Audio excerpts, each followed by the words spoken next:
के लिए तिरंगा झंडा बड़ा सहारा बना हुआ है, लेकिन उन छात्रों के लिए वो पल भी गौरव का पल बन गया जब भारतीय छात्रों ने पाकिस्तानी छात्रों को अपने हाथों में तिरंगा लेकर अपनी जान बचाने की कोशिश करते हुए देखा। यूक्रेन से हाजीपुर लौटे अभिषेक ने बताया कि उनके साथ करीब 20 पाकिस्तान के छात्र थे जो संकट की घड़ी में तिरंगा झंडा थामने के लिए मजबूर हो गए। पाकिस्तानी छात्र भी अपनी गाड़ियों पर तिरंगा लहराकर यूक्रेन से बाहर निकले। अभिषेक ने भरोसा जताया कि भारत सरकार सभी भारतीयों को वापस भारत ले आएगी। बहुत ज़्यादा ही महत्व है। ऐसे समझिए कि एश्योरिटी है सेफ्टी की। वहाँ पे अगर जो बच्चे बस कर रहे हैं वो बस के आगे पीछे सब जगह इंडियन फ्लैग ही लगा के निकल रहे हैं ताकि सेफ रहें। यहाँ तक कि जो पाकिस्तान के बच्चे हैं, अभी मैं यहाँ पे था तो मेरे फ्रेंड्स वहाँ से सेंड कर रहे थे मुझे फ़ोटोज़, उसमें पाकिस्तान के बच्चे भी इंडियन फ्लैग लगा के और वहाँ बस से निकले हैं ताकि सेफली बॉर्डर क्रॉस कर सकें। कितना प्राउड, बहुत ही ज़्यादा प्राउड मोमेंट है कि हम दुनिया के किसी कोने में हो, कैसा भी प्रॉब्लम में फंसे हो, पर इंडियन फ्लैग हमारे लिए एक सेफ्टी का एश्योरिटी है। क्या मेरी सोचना, कितने पाकिस्तान के लोग कैसे कैसे निकले वहाँ से? बहुत है, मतलब कि हमारे यूनिवर्सिटी में भी 10-15 पाकिस्तान के लोग थे, पर अभी जो मेरे पास फोटोज आया था उसमें मतलब कि 20 लोग थे पाकिस्तान के जो एक साथ थे, एक बस में से जा रहे थे। उन्होंने फोटो डाला है खुद नेशनल फ्लैग के साथ। जब दिल्ली में उतर गया उसके बाद ही हम लोग बहुत खुश हो गए कि हाँ चलो अपना देश में तो आ गया।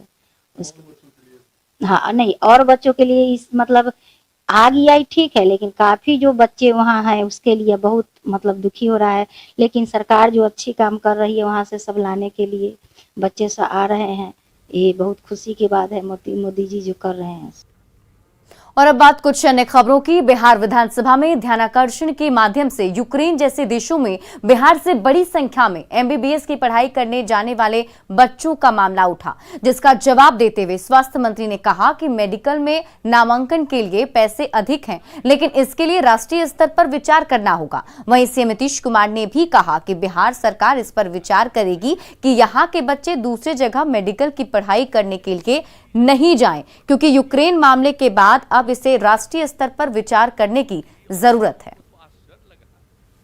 कि ये सदन की जो भावना है, माननीय सदस्यों की जो भावना है, उस भावना से जो स्वतंत्र इकाई है माननीय न्यायाधीश, सेवानिवृत्त न्यायाधीश की अध्यक्षता में समिति है, उनको हम इससे अवगत कराएंगे और आग्रह करेंगे। लगभग 1850 अभी यूजी की सीटें राज्य के अंदर में जो सरकारी मेडिकल कॉलेजेस है उसके अंदर में, और भविष्य में जो मेडिकल कॉलेजेस हम खोलने वाले हैं उन मेडिकल कॉलेजेस में भी जो हमको असिस्टेंट प्रोफेसर, एसोसिएट प्रोफेसर की जरूरत है, उसकी नियुक्ति की जो प्रक्रिया है उस प्रक्रिया के तहत हम नियुक्ति करते हैं।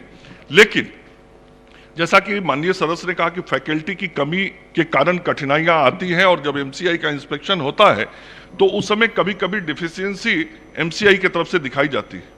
मैं माननीय सदस्य को इतना कहना चाहूंगा कि यह एक ऐसा प्रश्न है जिसका समाधान अचानक एक दिन में नहीं निकाला जा सकता है। यह सतत चलने वाली प्रक्रिया है, और यदि पूर्व से इस राज्य के अंदर मेडिकल कॉलेजेस पर्याप्त संख्या में खोले गए होते, यदि इस राज्य के अंदर पर्याप्त संख्या में मेडिकल पढ़ के बच्चे आगे बढ़े होते, तो आज राज्य के अंदर ना चिकित्सकों की कमी होती, ना चिकित्सा क्षेत्र के शिक्षकों की कमी होती। अरे पैसा कम लग रहा थी तो नेशनल लेवल पर ना सोचना पड़ेगा, और यहाँ पर जो भी एडमिशन होता है उसके लिए तो पूरा कंपटीशन देश भर में ना होता है, नेशनल लेवल पर होता है।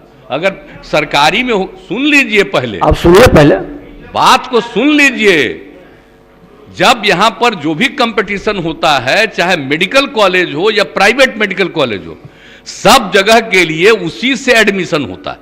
अब बाहर जा रहा है जिसको कोई परीक्षा तो देनी नहीं है, तो वहां गया है, तो अब ना सारी बात आ रही है भाई कि यहाँ के बजाय बाहर इतने लोग जा रहे हैं, तो ये सब चीज पर एक बार गौर तो नेशनल लेवल पर सोचना है कि गौर करिएगा कि बिहार एक गरीब राज्य है, खाली यहाँ के लोग नहीं गए, अमीर अमीर राज्य के लोग भी गए हैं वहां पढ़ने के लिए।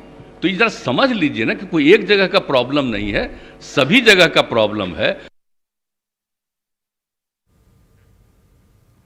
और इसी बीच पटना से बड़ी खबर सामने आ रही है। अवैध कब्जे पर बुलडोजर चलेगा, ये बड़ी खबर आपको बता रहे हैं। जहां अवैध कब्जे पर बुलडोजर चलेगा, विधानसभा में मंत्री राम सूरत राय का ये बयान सामने आया है, जिसमें उन्होंने कहा कि विस्थापितों की जमीन हड़पने वालों पर कार्रवाई होगी। सीपीआईएम विधायक ने यह मामला उठाया था। दबंगों पर कब्जा करने का आरोप लगाया गया था, जिस पर यह बयान सामने आया है। बिहार विधानसभा में अवैध कब्जा का मुद्दा उठा। अवैध कब्जे का मुद्दा जो है सीपीआईएम विधायक अजय कुमार ने उठाया था। उन्होंने सदन में खगड़िया में दबंगों की तरफ से दलितों की जमीन पर अवैध कब्जे के मामले को उठाते हुए कार्रवाई की मांग की थी। विधायक की तरफ से उठाए गए मुद्दे पर भूमि सुधार मंत्री रामसूरत राय ने कहा कि सरकार जमीनों पर अवैध कब्जे को बर्दाश्त नहीं करेगी। उस पर कब्जा कर बनाए गए मकान को भी ध्वस्त कर दिया जाएगा। मामले में समाहर्ता कटिहार के स्तर पर आपदा प्रबंधन विभाग के द्वारा कटाव पीड़ित परिवारों को अर्जित किए गए जमीन में बसाकर बास्केट पर्चा दिए जाने का प्रावधान है।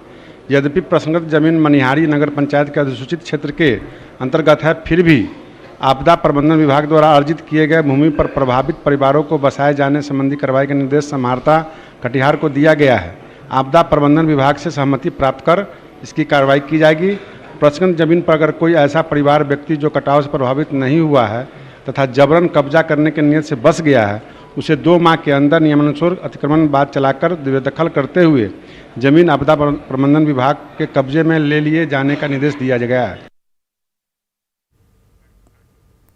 कॉम्फेड में बहाली में लगातार हो रही देर पर आज सदन में गर्मागर्म बहस हुई। कॉम्फेड में 142 पदों पर बहाली का मुद्दा बीजेपी की ओर से सदन में उठा।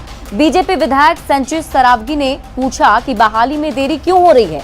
उन्होंने इसमें अनियमितता की आशंका भी जताई, जिसे सरकार की ओर से खारिज कर दिया गया।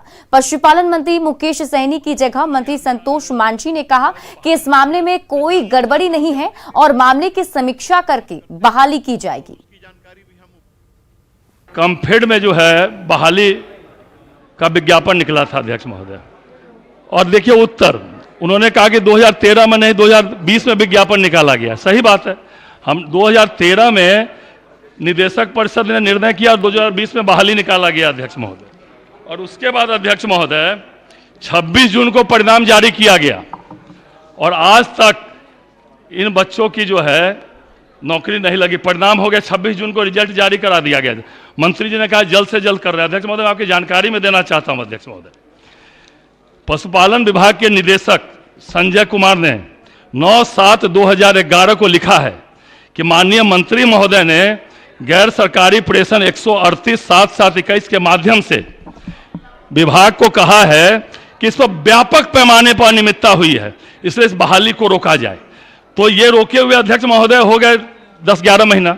मैं सरकार से यह जानना चाहता हूं कि व्यापक पैमाने पर इसमें अनियमितता हुई, उच्च स्तरीय जांच की जा रही है। जैसा कि प्रश्न के उत्तर में खंड 3 में बोला गया है कि कॉम्फेड के निदेशक परिषद की बैठक संपन्न कर ली गई है। नियुक्ति की सारी प्रक्रिया प्रारंभ करके जो नियुक्ति पत्र बांटने की प्रक्रिया है जल्द पूरी कर दी जाएगी। यहाँ पर कोई मामला नहीं है। हम पूरी तरह से सरकार आश्वस्त है कि जल्द से जल्द हम लोग नियुक्ति की प्रक्रिया पूरी कर लें। उधर लॉ एंड ऑर्डर के मुद्दे पर सीपीआई-एमएल के विधायकों ने विधानसभा परिसर में विरोध प्रदर्शन किया। देखिए संवाददाता अमित कुमार की रिपोर्ट।